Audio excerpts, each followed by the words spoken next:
Ipinaalam ni Zhang Dingnan na masama raw ngayon ang ekonomiya ng Nanjing at halos katamtaman lang daw ang lugar na ito para sa pagsasanay ng martial arts. Nabanggit nga raw noon ni Fang Ping na maaari ang mga itong makipag-collab sa Nanjing University, at sa tingin daw niya ay mas higit pa doon ang maaari nilang gawin. Sinabi ni Fang Ping na naiintindihan daw niya ang gustong mangyari ni Governor General Zhang Dingnan, gusto nga raw nito na isama din ang mga estudyante ng Nanjing University sa pamamagitan ng isang special recruitment class. Marami nga raw silang mahuhusay na mga instruktor, at bukod sa kumpleto ay mas magaganda din ang mga pasilidad sa Magic University. Binanggit ni Fang Ping na hindi raw sila maaaring basta na lang pumayag dahil halos hindi pa rin daw sapat sa kanilang mga instruktor at mga estudyante ang kanilang mga pasilidad. Iminungkahi ni Governor General Zhang Dingnan na ilatag na raw nila ang lahat ng kanilang mga baraha. Tinanong niya ang ating bida kung ano raw ang gustong makuha ng Magic University para pumayag ang mga ito. Tumugon si Fang Ping nang ang una raw ay hindi dapat hihigit sa 30 katao kada taon ang mga estudyante na kasali sa recruitment class, at hindi raw dapat bababa sa rank 2 ang ranggo ng mga ito. Ang pangalawa naman daw ay bubuksan nila ang kanilang mga pasilidad sa mga Nanjing martial artist pero sariling araw ng mga ito ang gastos. At ang pangatlo naman daw ay hindi tatanggap ng cash payments ang kanilang Magic University. Kailangan nga raw silang bayaran ng mga taga-Nanjing sa pamamagitan ng mga resources, mga herbs at mga energy stones. Ang mga pills at weapons rin daw na bibilhin ng mga ito sa Magic University website ay kailangan din ng mga itong bayaran ng mga raw materials. Umalma si Wang Jinyang at ipinaalala sa ating bida na parehas lang daw silang nagmula ng Nanjing. Namumroblema nga raw ang pinagmula nilang lugar, kaya wag daw sana sila ng mga itong gipitin lalo na't ganoon ang kanilang sitwasyon. Sinabihan ni Fang Ping si Wang Jinyang nang hindi ba raw nito naiintindihan na tinutulungan niya nga ang mga ito. Hindi nga raw siya ang pinaka nagdedesisyon sa Magic University dahil isa pa lang naman siyang estudyante. Pero kahit nga raw ganoon ay humahanap pa rin siya ng paraan para lang matulungan niya ang Nanjing. Sinabi ng ating bida na alam naman daw ni Governor General Zhang Dingnan na ang lahat ng kanyang mga kondisyon ay sa ikabubuti rin ng mga ito. Binanggit ni Zhang Dingnan na ang mga pill and weapon manufacturer daw ay may kanya-kanya ring training institution at cultivation facilities. Tumugon si Fang Ping nang malalaki man daw na kumpanya ang mga ito, pero wala nga raw ang mga itong magagandang pasilidad na angkop sa pagsasanay ng martial arts. Kung sakali man daw na piliin ng mga Nanjing martial artist ang mga kumpanya na nabanggit ni Governor General Zhang Dingnan ay wala ang mga itong kasiguraduhan kung anong klase ng pagsasanay ang kanilang matatanggap. Sinabi ni Fang Ping na sa palagay niya raw ay malaki ang ilalakas ng mga martial artist ng Nanjing nang dahil sa nagbukas na catacombs. Pero kapag umasa nga raw ang Nanjing sa mga manufacturers ay masyado ang mga itong dedepende hanggang sa sumali na rin ang mga ito sa bawat kumpanya. Binanggit ni Fang Ping ang panahon kung saan limitado pa lang ang mga resources, at kumilos noon ang mga kumpanya para tulungan ang kanilang bansa. Pero nagbago ng araw ito dahil mayroon na sila ngayong 23 catacombs entrance. Hawak nga raw ng mga kumpanya ang monopolyo ng mga resources at mas nakapokus na ang mga ito sa kanilang mga kikitain. Wala na raw ang mga itong pakialam sa pagpapalaganap ng martial arts sa mga mahihirap na tao. Sinabi ni Fang Ping na sa estimation daw ay maaaring mga ilangan ng hindi bababa sa 1 milyon ang isang tao para makapagsanay ito sa pagiging isang rank 1. Maging ang mga presyo nga raw ng mga pills ay tumaas na rin ngayon kaya kakaunti na lang sa mga ordinaryong pamilya ang makakayang makapagsuporta sa mga kaanak na nagnanais maging isang martial artist. Kailangan na nga raw nilang wakasan ang problemang ito, dapat nga raw ay babaan na ng mga manufacturers ang presyo ng mga ito at nang sa ganoon ay makapag-produce sila ng mas maraming martial artist. Sinabi ni Zhang Dingnan na pumapayag na raw siya sa mga hinihinging kondisyon. Sinabihan niya si Fang Ping nang kailangan daw nitong mag-isip ng mabuti, kapag ginawa nga raw ito ng ating bida ay tiyak na uhusgahan agad ng marami ang Magic University. Tumugon si Fang Ping nang kung gusto nga raw nilang lumakas ay dapat binabasag na nila ang mga ganoong pagbabawal. Ang mga nagbabawal naman daw nito ay siya ring nananalasa at malaki ang kinikita. Binanggit ni Fang Ping na hindi raw natatakot ang Magic University kung gusto man silang pabagsakin ng iba't ibang kumpanya. Nakahanda na nga raw sila kahit tanggalin pa ng mga ito ang kanilang mga supply. Nagtanong si Governor General Zhang Dingnan kung paano naman daw ang ating bida. Sumagot si Fang Ping nang kahit daw pagplanuhan siya ng mga ito ng masama ay kailangan pa rin ng mga itong dumaan sa lahat. Hindi naman daw ito para sa kanyang kapakanan dahil para naman daw ito sa ikabubuti ng buong martial arts realm. Sinabi ni Tang Feng na higit pa raw sa pagtanggap ng mga pure martial artist ang gustong magawa ng kanilang Magic University. Napakarami nga raw civilian martial artist na dapat din nilang bigyan ng sapat na atensyon. Ang martial arts raw ay hindi lang dapat eksklusibo sa mga mayayamang tao, kaya dapat ay nagkakaroon ng araw agad ng pagbabago. Idinagdag pa ni Lu Fengro na nakasuporta raw ang buo nilang universidad. Kapag may nangahas nga raw na pumigil sa kanila ay huwag sila ng mga itong sisisihin sa maaari nilang gawin. Sinabi ni Governor General Zhang Dingnan na nakakatuwa raw makita na nagkakaisa sa isang layunin ng isang buong universidad. Wala na nga raw siyang itututol pa at nakahanda na siyang makatrabaho ang mga ito. Pinayuhan niya rin ang ating bida nang kailangan daw nitong mag-ingat dahil tiyak daw na hindi lang basta uupo ang mga masasagasaan nitong kumpanya. Tumugon si Fang Ping nang huwag daw itong mag-alala dahil magiging ayos lang daw siya. Kapag may sinubukan nga raw ang mga ito ay mayroon siyang daan-daang paraan para pagsisihan ng mga ito ang kanilang ginawa. Tinanong ni Lu Fengro ang ating bida kung bakit hindi nito pinaubaya sa mas may otoridad ang mga ganoong usapin, bakit nga raw ito pa mismo ang gumawa ng pagpapasya. Ipinaliwanag ni Fang Ping na doon raw siya lumaki at gusto raw niyang matulungan ang kanyang mga kababayan, hindi lang daw ito para sa Nanjiang dahil para rin daw ito sa kanya. Sinabihan ni Lu Fengro ang ating bida nang kailangan daw nitong maging matalino sa mga pinapasok nito. Huwag nga raw siya nitong sisisihin na hindi niya ito binalaan kapag bigla na lang itong bumulagta. Binago na ni Fang Ping ang kanilang paksa at tinanong si Advisor Lu Fengro kung ano raw ang gusto nitong pag-usapan. Nagtanong si Lu Fengro kung may energy essence pa ba raw ang ating bida, gusto raw niyang makabahagi ng 100 sako.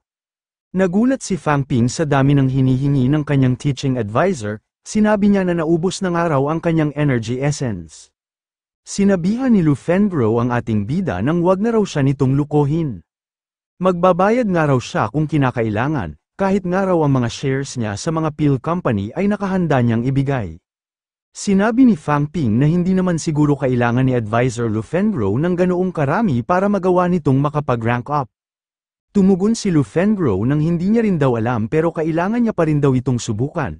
Tinanong niya ang ating bida kung gaano pa ba raw karami ang hawak nitong energy essence. Sumagot si Fang Ping nang halos nasa 10 gramo na lang daw ito. Nainis si Lu Fengro noong marinig nito ang isinagot ng ating bida. Sinabi ni Fang Ping na nasa 50 gramo pa raw ito, nakita niya na naiinis pa rin ang kanyang teaching advisor kaya binago niya ulit ang kanyang sagot at sinabi niya na nasa 100 gramo na lang daw talaga ang natitira sa kanya. Nagyakag na si Lu Fengro na bumalik na raw sila sa kanilang campus at nang masubukan na niya ito sa loob ng isang energy room. Kapag hindi pa nga raw ito sapat ay dagdagan na lang daw ito ng ating bida. Tinanong ni Fang Ping ang kanyang teaching advisor kung bakit ba raw ayaw siya nitong paniwalaan.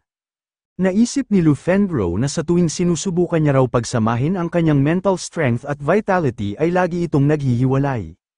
Gagamitin niya nga raw ang energy essence ni Fang Ping bilang suporta para mapatatag na niya ang pagsasama nito.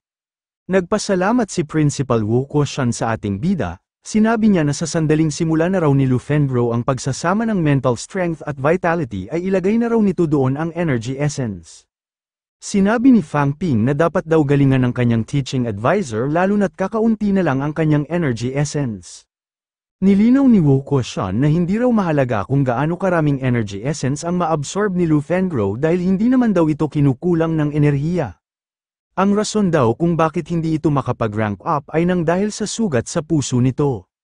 Naisip ni Fang Ping na wala raw siyang pakialam kahit ano pa ang dahilan ng kanyang teaching advisor, ayaw niya lang daw na ubusin nito ang kanyang natitirang energy essence.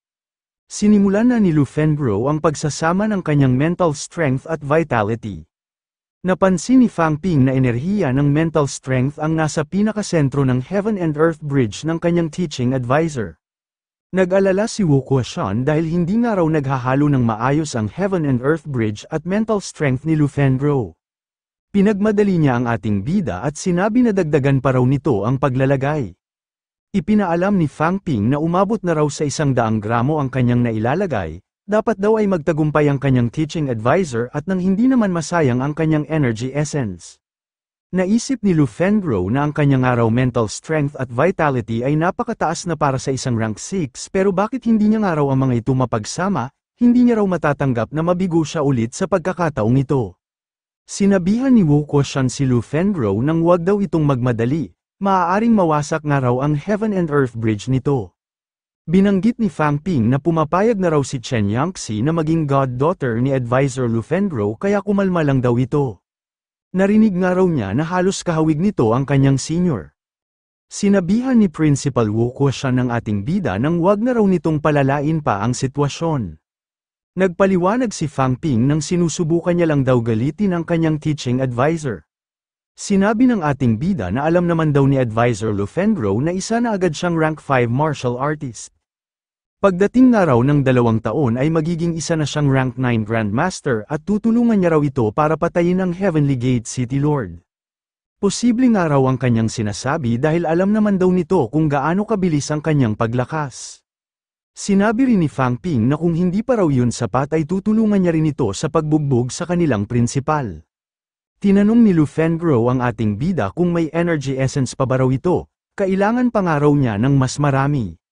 Tumugon si Fang Ping nang naubos na raw ito, tinanong niya kung gusto ba raw ni advisor Lu Fengro ng Heaven and Earth energy na mula sa kanya at sa kanilang prinsipal.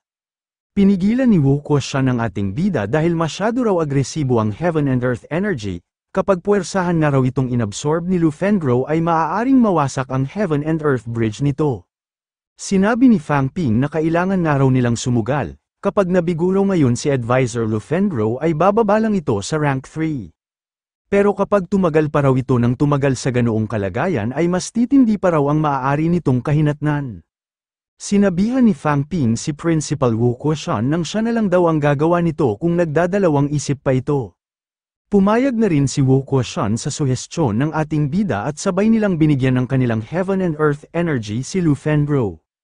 Sinabihan ni Fang Ping si advisor Lu Fengro nang i-absorb daw nito ng mabuti ang kanilang enerhiya, napakarami ng araw energy essence ang nagamit niya dito at masasayang lang ito kapag hindi ito nakapag-rank up. Sinabi ni Wu Kuoshan na sisiguraduhin niya raw na papatayin niya ang Heavenly Gate City Lord. Huwag nga raw nitong sisihin ang sarili nito sa pagkamatay ng kanilang anak dahil siya nga raw ang may kasalanan. Sinabihan ni Lu Fengro sina Fang Ping at Wu Kuoshan nang manahimik daw ang mga ito. Sinabi ni Fang Ping na wag na lang daw nitong pansinin ang kanilang prinsipal, binanggit niya na ang kanyang araw Heaven and Earth Essence ay napakahalaga at marami na rin daw siyang naibibigay. Tinanong niya si advisor Lu Fengro kung alam ba raw nito kung gaano na kalaki ang nagastos niya para dito. Nagkakahalaga nga raw ng 5 billion ang kanyang energy essence at wala pang nabibigo na makapag-rank up gamit ang ganoong karaming enerhiya. Nagbunga na ang panggagalit at pagpaparinig ni Fang Ping sa kanyang teaching advisor. Natuwa ang ating bida noong makita niya na malapit na itong matapos. Pagkaraan ng ilang minuto ay matagumpay nang napagsama ni Lu Fengro ang mental strength at vitality nito. Agad na lumapit si Wu Kuoshan para alalayan si Lu Fengro. Sinabi ni Fang Ping na mabuti naman daw at nagtagumpay ang kanyang teaching advisor, gaano nga raw kaya karami ang shares nito sa mga pill companies. Ipinaalam ng isang babaeng estudyante na may 2 tao raw doon na naghahanap sa kanilang presidente. Nagmula nga raw ang mga ito sa Catacombs Intelligence Department at gusto raw ng mga itong magtanong tungkol sa 9 southern regions. Alam ng ating bida na may dadalaw sa kanya pero hindi niya lang inasahan na ganoon ang mga ito kaaga. Ang bumisita kay Fang Ping ay ang department head ng Catacombs Intelligence Department na si Zuba at ang Southern Region Commissioner na si Wang Ying. Nagtanong si Zuba kung tama ba raw ang pagkakaintindi nila na nakapasok ang ating bida sa loob ng Julio City nang hindi nadedetect ang taglay nitong aura, at nagawa rin itong makatakas sa kamay ng isang rank 9 Demon 3. Hiniling niya sa ating bida kung maaari ba raw nitong ipakita ang teknik na ginamit nito para maitago nito ang kanyang aura. Naisip ni Fang Ping na kapag daw ipinakita niya ito ay tiyak na makakakuha siya ng hindi kailangang atensyon. Pero marami na rin daw nakakaalam kaya kailangan na niya itong gawin. Nagdahilan si Fang Ping nang hindi nga raw biro ang mga ginagawa niya para ma-activate niya ito. Sinabi ni Zuba na kapag nagkaproblema raw ang ating bida ay maaari raw agad itong tumigil. Umarte si Fang Ping na nahihirapan siya ng sobra habang ipinapakita niya ang pagtatago ng kanyang taglay na aura. Namangha ang dalawa noong makita nila na nawala nga ang aura ng ating bida. Napansin ni Zuba na pinagsama ni Fang Ping ang mental strength, vitality, heaven and earth strength at bone marrow strength nito. Tinanong niya kung ito ba raw ang teknik na ginamit noon ng ating bida. Sinabi ni Zuba na napakahalaga raw ng impormasyong ito para sa pakikipaglaban nila sa mga taga-catacombs. Sinabi naman ni Wang Ying na sana raw ay sumama ang ating bida sa pagbalik nila sa capital city dahil doon daw nila ito susuriin ng maayos. Tumugon si Fang Ping nang ayos lang daw sa kanya na dumaan sa isang check-up, pero bakit nga raw hindi na lang nila ito gawin sa Magic City, hindi pa ba raw sapat ang kanilang laboratorio? Binanggit din ng ating bida na hindi ba raw maaari naman siyang dumirekta sa Magic City Government at sa Military Department, hindi niya nga raw alam kung bakit kailangan pa niyang pumunta ng Capital City. Iminungkahi ni Fang Ping na bakit hindi niya na lang daw buksan ngayon ang kanyang ulo at nang masuri na nila ito. Sinabihan ni Wang Ying ang ating bida nang huminto na raw ito sa pagbibiro. Sinabi ni Fang Ping na may gusto lang daw siyang siguraduhin. Tinanong niya ang mga ito kung wala ba raw ang mga itong tiwala sa kanilang gobyerno at sa kanilang militar. Nagtanong si Zuba kung ipinapahiwatig ba raw ng ating bida na hindi talaga ito sasama sa kanila papunta sa capital city. Tinanong naman ni Fang Ping kung hindi ba raw parte rin naman ng kanilang bansa ang Magic City. Nagtanong si Zuba kung ano ba raw ang ipinapangamba ng ating bida. Tumugon si Fang Ping nang isa raw siya sa mga pinakaimportanteng tao sa kanilang universidad at marami raw siyang tinatrabaho. Gusto nga raw niyang makabalik ng buhay at wala siyang kasiguraduhan na mangyayari yun kapag sumama siya sa mga ito. Binanggit ni Fang Ping na narinig daw niya na may koneksyon si Commissioner Wang Ying sa isang pill manufacturer. Tinanong niya kung papatayin ba raw siya nito kapag nakarating na sila sa capital city. Sinabi ni Wang Ying na kung gusto raw niyang pumatay ng isang rank 5 na tulad ng ating bida ay madali lang daw ito sa kanya dahil napakarami niyang kilalang tao na maaaring gumawa nito. Sinabihan ni Fang Ping sina Wang Ying at Zuba nang ihinto na raw nila ang kanilang paglalaro. Matagal na panahon na nga raw siyang nakapagkonsulta kina Commander Wu at Chief Zhang. Sinabi nga raw ng dalawang rank 9 Grandmaster na maaaring gawin sa Magic City ang pagsusuri sa kanya. Sinabi niya na wag nga raw ng mga itong isipin na isa lang siyang tanga na basta na lang sasama sa mga ito. Kung gusto nga raw talaga siya ng mga itong papuntahin sa capital city ay may rason na raw siya para magsuspecha na maaaring espiya ang mga ito ng kulto. Sinabihan ni Wang Ying ang ating bida nang mag-ingat daw ito sa mga ibinabato nitong alegasyon. Pumayag na rin si Zuba na isagawa sa Magic City ang biopsy ng ating bida, sinabi niya na aalis na raw sila at salamat nga raw sa kooperasyon nito. Nagpasalamat din si Fang Ping at inasar sina Zuba at Wang Ying nang mag-ingat daw ang mga ito sa paglalakad. Naisip ng ating bida na napakahusay raw talaga ng intelligence network ng kanilang Magic University. Pagkabisita pa nga lang daw ng dalawang ito ay nakatanggap na agad siya ng abiso at ipinaalam sa kanya na mga tauhan lang ang mga ito ng isang pill company. Nagawa nga raw ng mga itong makatungtong sa rank 5 nang hindi masyadong nahihirapan sa tulong ng kanilang pamilya. Samantalang siya raw ay kailangan pa niyang ilagay sa panganib ang kanyang buhay tuwing nakikipaglaban siya para lang makarating siya sa ganoong level. Hindi raw talaga ito patas para sa mga gaya niyang nagmula sa hirap, dapat na nga raw niyang maisagawa ang bago nilang reforma at sisimulan niya raw ito sa Magic University. Kinagabihan ay umalma ang napakaraming instruktor dahil bigla silang pinatawag para sa isang emergency meeting. Bukod daw sa kanilang dating prinsipal na namuno bilang isang mid-ranked martial artist, ay wala pa nga raw middle rank ang nagsagawa ng ganoong klase ng pagpupulong. Sinabi ng isang instruktor na ayos lang daw kung isa itong mid-ranked martial artist, kaso nga lang daw ay isa pa lang itong second-year student. Binati ni Fang Ping ang lahat ng mga instruktor ng Magic University na kanyang pinatawag. May ilan nga raw siyang bagay na iaanunsyo sa pagpupulong nilang ito. Ipinaalam niya na plano na raw ni Principal Wu Kuoshan na umakyat sa pagiging isang rank 9 Grandmaster kaya mas magpo-focus na raw ito sa kanyang pagsasanay. Ang sunod naman daw niyang anunsyo ay ang pag-breakthrough ni Vice Dean Li Changseng sa pagiging isang rank 8, ngayon daw ay nadagdagan na naman ng isang Grandmaster ang kanilang Magic University.